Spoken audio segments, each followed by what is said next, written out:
Decluttering our inner world. In a previous video, we looked at how our inner clutter, both mental and emotional clutter, prevents us from accessing our inner wisdom. If you haven't seen that video, do watch that video later on. The link to that will be available at the end. In this video, let's look at some simple ways that we can declutter our inner world, the guidelines to follow for that decluttering process, and some of the awesome side effects or benefits that we get when we start using this process. Hi, this is Nirmala Shekhar, a coach and a body talk practitioner from Singapore, and we are currently exploring our spiritual needs in a map of self-care.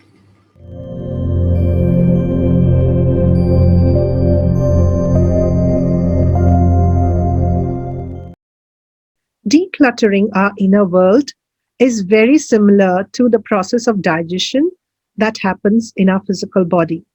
And we can take lessons from our digestive system. What does it do?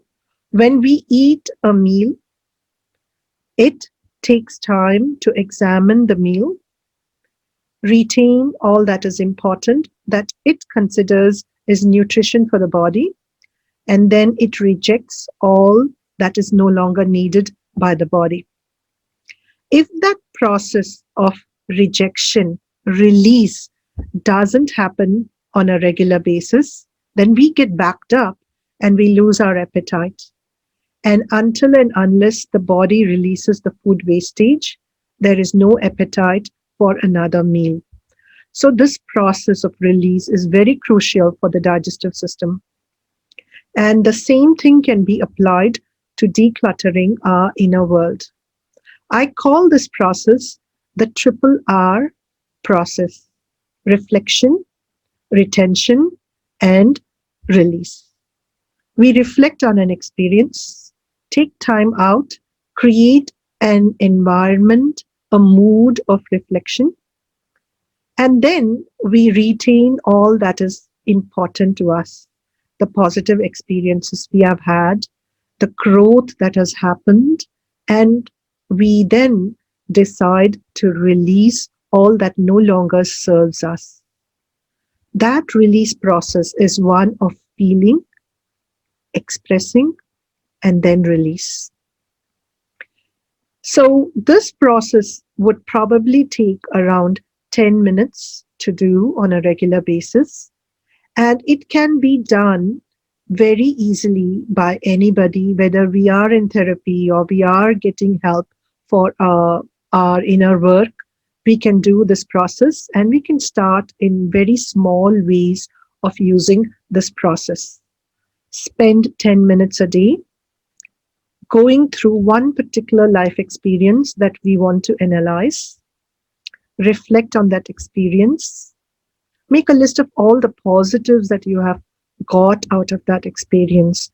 And if that list is very small, that's perfectly all right. We are learning to use this process.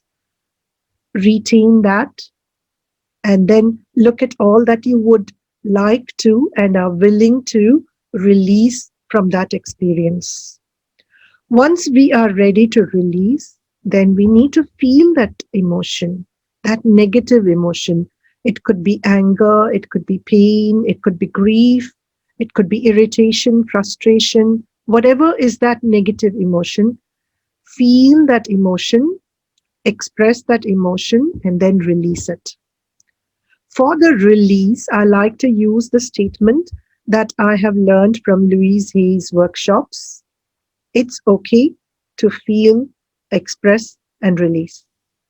We use the statement as often as we need to until we feel the energy of that emotion has been released from us. So for 10 minutes, and I suggest putting a timer so that we don't get caught in that negative emotion, we do this experiment with ourselves, one of reflection, retention, and release. Once the 10 minutes are up, we switch the energy that we have fallen into, the energy of that experience. We switch it around by moving our physical body. It could be exercise, it could be a workout, yoga, dance, or just a good shower. Whatever that is, that physical shift in what we are doing allows us to shift our energies. And once that is done, drink a glass of water because water allows emotions to move out of our body. Drink a glass of water and we are done for the day. I like to do this as early in the morning as possible. It's a good idea not to do this as you're going to sleep because then you're caught up in that energy. The negative emotions, they are more difficult to release, and you may end up having restless sleep or even one filled with a lot of dreams. So do this as early in the morning or in the afternoon as you can. Set a quiet environment with some soothing music. And once you're done with this work, move around, switch and do something else, and then forget about it. As you use this triple R process regularly, you will experience some side effects. Let's go through those. Firstly, if you have visited and examined a particular incident and then moved on to other things in the day, suddenly you will remember related events, related memories of that incident, which you thought you had totally forgotten. And that's a good thing. What's happening here is that the whole incident has been buried in our subconscious mind. And now that we are examining it, our subconscious mind says, oh, this person is ready to work on this consciously. Let me bring it up to the conscious mind's awareness. And that particular memory comes up from our subconscious mind, from the depths of the subconscious mind up to the conscious mind. If at that point we start recollecting, remembering, and going deeper into that memory, then what we are doing is we are pushing it back into the subconscious mind, and we do not want to do that. So as it percolates up, tell yourself the process is working, and then just release it again by using the same statement. It's okay to feel, express, and release. Another side effect that can happen is that you may begin to feel lighter, happier. Happiness and joy comes easily to you, and that's a very good thing. Another side effect is that your perception of the world, the outer world and yourself, is going to change little by little, little by little. And this shift in perception is mostly for the better. Why is there this shift? We see the world, the outside world, and ourselves through the lens of our inner world. And when our inner world is cluttered, that perception is through the filter of our clutter. When the clutter starts moving out, that filter of the clutter is no longer there.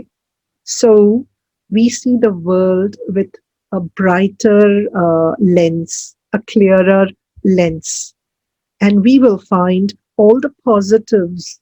And even if we do find the negatives, it doesn't bother us so much because the resonating frequency of that, whatever you're seeing outside, is no longer inside. Let me give you an example. Say you have had a very good experience. A simple example could be you enjoyed your own wedding, planning your wedding, organizing it, and that was a wonderful memory that you had, one of the happiest moments of your life. Every happy moment also has some challenges. So while there were lots and lots of positive experiences, there may be a couple of experiences that were frustrating, painful, or irritating. Those memories are there. But when we have not examined this particular event to do this reflection, retention, and release, we are going to club everything together as one experience, and we have not done the release process. So when we are invited to be organizing or help in organizing maybe a close friend's wedding, and some similar incident happens, it's going to trigger us. It's going to trigger us and bring about all that irritation, frustration, even pain that you felt when you were organizing your own wedding. When we have done that inner work of releasing our own feelings related to our own wedding, and then we participate in a friend's wedding, we are organizing it, even if the exact same incident happens, we will be approaching that incident with awareness and wisdom, but not be triggered. Our emotions will not be triggered by that incident. And this process happens because of the inner declutter that we have done. We are not viewing that particular incident through the lens of our own clutter. So these are some of the possibilities that happen. Now let's look at some of the guidelines that we need to keep in mind when we are doing this process. The most important guideline for this process is to do it with love. This whole process is an act of self-love. It is an act of self-care. And we must do this process with lots and lots of self-compassion. Be gentle. Let's not force this release process and insist that the mind must release whatever it's holding on to. Gently and with consistency, the mind will come to a stage where it is ready to release whatever we would like it to release. Start small, tackle the very small experiences, those that are not so overwhelming or traumatic, and build the muscle, build the fluency of this process before we handle the bigger ones. Have very short sessions. 10 minutes is maximum. A lot can be done in 10 minutes. Uh, in fact, with practice and fluency, the whole process can be cut short even further. And sometimes, with experience, you may find that as you are going through the experience, you're already thinking in terms of, oh, this is a wonderful lesson for me from this process. This is something that I need to address at a later stage to release. So you're already thinking about that. And that happens because we are creating an awareness, and the awareness allows us to watch the whole process of any experience that we are going through as we are going through the experience. Another guideline, to do this as early in the day as possible so that we find it easier to release the energy. Move our body physically so that that physical movement allows us to release the energy of the negative emotions. And once you are done with this process, you have moved the body, you have taken a glass of water, you are ready to go on with the rest of the day. You don't need to dwell on this process anymore. Consistency is key. Short sessions, but those sessions that are done more consistently will really prove to be very useful. And one last guideline, be prepared for all the changes that are about to come your way. Some of those changes are awesome changes. Your world starts to become more positive, rosier, happier, and you will start gaining access to your inner wisdom, your inner guidance. And a stage will come when you have constant interactions with your inner wisdom, and that's a beautiful experience. So those are some of the things that would happen as you start going through this process. Do let me know what are your takeaways, what are the things that touched you the most, and your suggestions as well for this inner declutter process. Thank you for joining me. This is Nirmala Shekhar signing off. Bye-bye. Namaste.